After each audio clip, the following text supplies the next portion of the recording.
Hello friends, welcome to Savage Punch. இன்னைக்கு இந்த டாப்பிக்கில் எதை பற்றி பார்க்க போகிறோம்னா ஜுஜுட்சு கைசன் சாப்டர் 249 அண்ட் 250 இந்த சாப்டர்ஸ்க்கான லீக்ஸ் அண்ட் ஸ்பாயிலர்ஸ் வந்து பார்த்தீங்கன்னா இப்போ சோஷியல் மீடியாவில் பயங்கரமாக பரவிட்டு இருக்கு.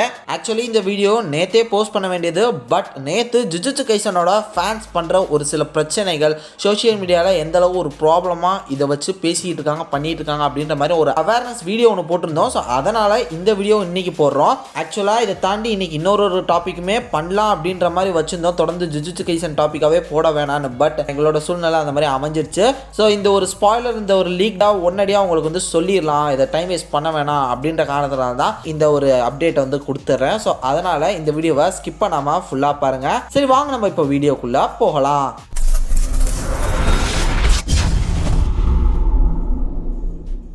ஃபஸ்ட்டு 249 சாப்டர் மாங்கா என்னாச்சு, இன்னும் வரவே இல்லை, ஒரு வாரம் ஆச்சு அப்படின்னு சொல்லி நீங்கள் பார்த்துட்டு இருந்தீங்கன்னா ஆக்சுவலாக ஒரு சின்ன பிரேக் ஒன்று விட்டுருக்காங்க. அதனால் இந்த வாரம் வராமல் இதுக்கு அடுத்த வாரம் வரப்போகுது. அஃபிஷியலாக அவங்க மாங்கா ரிலீஸ் பண்ணக்கூடிய டேட் என்னன்னு பார்த்தீங்கன்னா February 4 or 5ன்ற மாதிரி தான் அவங்க பேசிகிட்டு இருக்காங்க. பட் ஒரு ரா ஸ்கேன் வந்து பார்த்தீங்கன்னா லீக் ஆகிறது கண்டிப்பாக கொஞ்சம் முன்னாடியே லீக் ஆயிரும். அப்படி பார்க்கும்போது January end வீக்கில் வந்து பார்த்தீங்கன்னா 249 அந்த மாங்கா வந்து ரிலீஸ் ஆயிரும். ஸோ அது வந்து கண்டிப்பாக நடக்க தான் போகுது. எல்லாருமே அந்த சாப்டருக்காக வெயிட் பண்ணி தான் இருக்கும். ஃபர்ஸ்ட் ஆஃப் ஆல் அந்த சாப்டர்ல ஓவராலா என்ன நடக்க போகுது அப்படின்ற ஒரு முக்கியமான கண்டென்ட்டாவே என்ன இருக்குதுன்னா, யூட்டா அண்ட் ரீகா இவங்க ரெண்டு பேரும் சேர்ந்து சுக்கரா கூட பேட்டில் இறங்கிட்டாங்க. ஸோ அந்த ஒரு பேட்டில் எப்படி போச்சு, அதில் யார் ஜெயிச்சா, இப்போ வேற நிறைய பேர் என்ன சொல்லிட்டு இருக்காங்கன்னா கண்டிப்பா சுக்கரா யூட்டாவை கொன்றுவாரு, ரீகாவும் கொன்றுவாரு அப்படின்ற மாதிரி பேசிட்டு இருக்காங்க ஃபேன்ஸ்.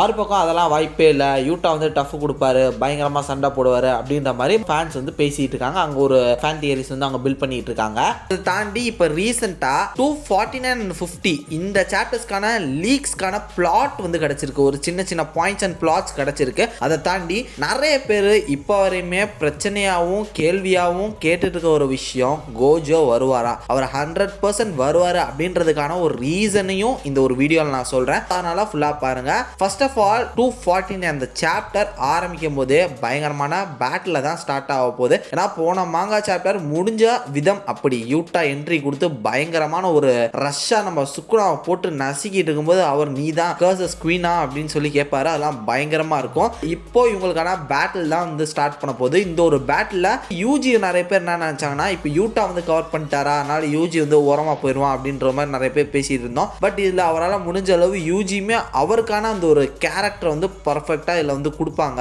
ஏன்னா இப்போ ரீசெண்ட் மாங்கா சாப்டர்ஸ்ல அவரை வந்து நல்லாவே ஒரு பவர்ஃபுல்லான கேரக்டரா புஷ் பண்றாங்க. ஸோ டெஃபினட்டா அதை விடாம அதை அப்படியே கண்டினியூ பண்ணுவாங்க அப்படின்ற மாதிரி உறுதியாக சொல்லியிருக்காங்க. அப்படி பார்க்கும்போது யூஜி ஃபேன்ஸ் யாரும் கவலை பண்ண வேணாம், அவர் சீக்கிரம் டம்மியாலாம் அவர் ஆக போகிறது இல்லையா, அவருக்கான அந்த ஒரு கேரக்டருக்கு வந்து பர்ஃபெக்டாக கொண்டு போக தான் போகிறாங்களாம். அப்கமிங் சாப்டர்ஸில் அவர் வந்து ஒரு பவர்ஃபுல்லான கேரக்டராக காட்ட தான் போகிறாங்களாம். இங்கே யூட்டா ரீகா இவங்களுக்குலாம் ஒரு பயங்கரமான ஃபைட் போயிட்டு இருக்கு. ஸோ இதில் மிகப்பெரிய ஒரு ஸ்பாய்லராக லீக் அப்படி என்ன கிடச்சிருக்குன்னா, இந்த மாதிரி இந்த ஒரு பேட்டில் எமோஷனான ஒரு பேட்டிலாக இருக்க போகுது அப்படின்னு சொல்லியிருக்காங்க. என்னங்க எமோஷன் சொல்லி பயன்படுத்துறீங்க, யாராவது சாக போகிறாங்களா அப்படின்னு கேட்கும்போது கிட்டத்தட்ட அப்படிதான் சொல்லியிருக்காங்க.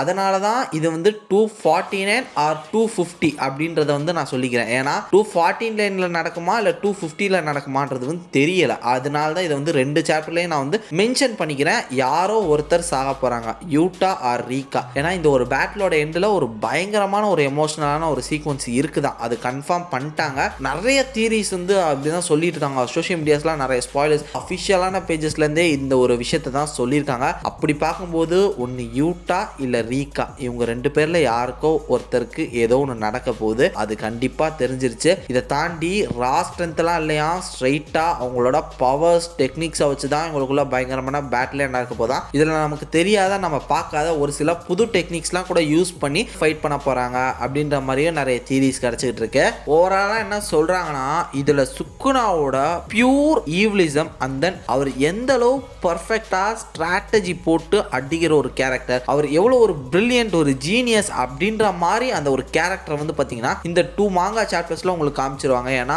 அவ்வளோ பக்கவா பிளான் பண்ணி யூட்டா வந்து நிறைய இடங்கள்ல வந்து சூப்பராகவே வந்து பார்த்தீங்கன்னா கார்னர் பண்ணுவாராம். இதை தாண்டி இப்போ ஒரு சில பேர்லாம் நிறைய கான்ஸ்பிரசி தியரி வந்து கிளப்பிட்டு இருந்தாங்க. இந்த மாதிரி 249ல கோஜா வந்துருவாரு, 250ல கோஜா வந்துருவாரு, கூடி சீக்கிரமே கோஜா வந்துருவாரு அப்படின்ற மாதிரி கிளப்பிட்டு இருந்தாங்க.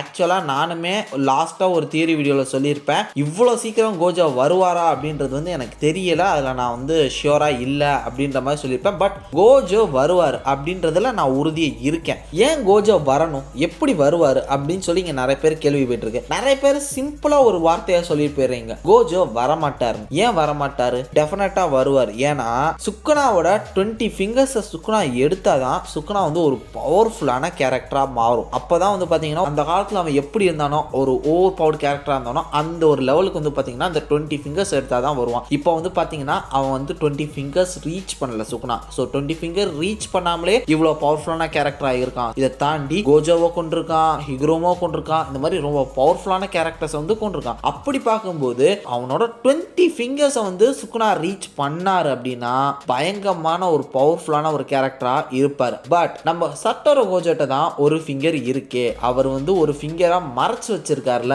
இப்போ வரையுமே அந்த ஒரு ஃபிங்கரை வந்து வேணும்னா அது கோஜோக்கு மட்டும்தான் தெரியும். அது எங்கே வச்சிருக்காரு, அது எங்கேருந்து எடுக்கணும், இது எல்லாமே கோஜோக்கு மட்டும்தான் தெரியும். ஏன்னா ஒரு ஃபிங்கரை அவர் பத்திரமா கலெக்ட் பண்ணி அது வந்து யாருக்கும் தெரியாமல் மறைச்சு வச்சிருக்காரு. அந்த ஒரு ஃபிங்கர் சுக்குனாக்கு வேணும்னா அது கோஜோவால் மட்டும்தான் எடுத்து கொடுக்க முடியும். அதை தாண்டி வேறு யாருக்குமே அது தெரியாது. ஸோ இது நம்ம ஆல்ரெடி அனிமே பார்த்த எல்லாருக்குமே தெரியும். பட் இந்த ஒரு பேட்டில் கலவரத்தில் அதெல்லாம் நம்ம வந்து மைண்டில் நிற்கலை. ஸோ இதை வந்து உங்களுக்கு சின்னதாக ஒரு ரிமைண்டர் பண்ணுறேன். ஏன்னா எனக்கு இது வந்து லைட்டாக தோணுச்சு. பட் இப்போ ரீசெண்டாக நம்மளோட அந்த ஒரு அவேர்னஸ் வீடியோ ஒன்று போட்டிருந்தோம், லேட்டஸ்ட்டாக நேற்று போட்டோன்னு நினைக்கிறேன். ஸோ அதில் கூட ஒரு சப்ஸ்கிரைபர் வந்து பார்த்தீங்கன்னா கமெண்ட் பண்ணியிருந்தாரு சேம் அந்த ஒரு விஷயத்த. அது எனக்கு இன்னும் மறுபடியும் ரிமைண்ட் பண்ண மாதிரி இருந்தது. அதையும் இதில் பேசிடலாம் அப்படின்னு சொல்லி தான் இதில் வந்து பேசுகிறேன். டெஃபினட்டாக அந்த கமெண்ட் பண்ணவருக்கும் அந்த ஒரு கிரெடிட்ஸை கொடுக்கணும். பவுல் பங்கர்னு சொல்லி அவரோட நேம் பார்த்தேன், நல்லா பாயிண்டாக பேசியிருக்காரு. ஆனால் சின்ன ஒரு கிரெடிட்ஸ் ஒன்று கொடுத்துக்கிறேன். ஸோ இதே மாதிரி தொடர்ந்து நீங்கள் இந்த மாதிரி உங்களோட ப்ரிடிக்ஷன்ஸை நல்லா வேலிட் பாயிண்ட்ஸ் வந்து கமெண்ட் பண்ணுங்கள். இந்த மாதிரி சும்மா வரமாட்டார் வருவார்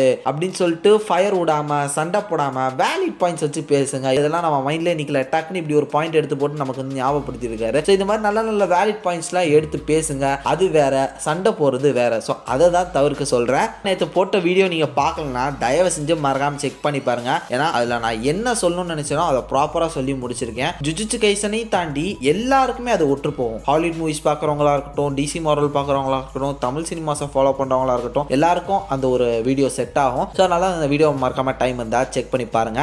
அப்படி பார்க்கும்போது ஓவராலாக கோஜோ வருவார் அப்படின்ற ஹோப் எனக்கு இருக்கு. யாருக்கெல்லாம் அந்த ஹோப் இருக்கோ மறக்காம ஒரு லைக் பட்டனில் லைக் போட்டுருங்க. பாப்போம் எத்தனை பேருக்கு கோஜோ வருவார் அப்படின்ற ஹோப் இருக்குன்னு. இதுக்கப்புறம் உங்களை ஜுஜுட்சு கைசன் 249 அந்த சாப்டர் மாங்காவோட எக்ஸ்பிளனேஷன் வீடியோவில் வந்து மீட் பண்ணுறேன். அதுவரையும் tata bye bye, take care from A Square.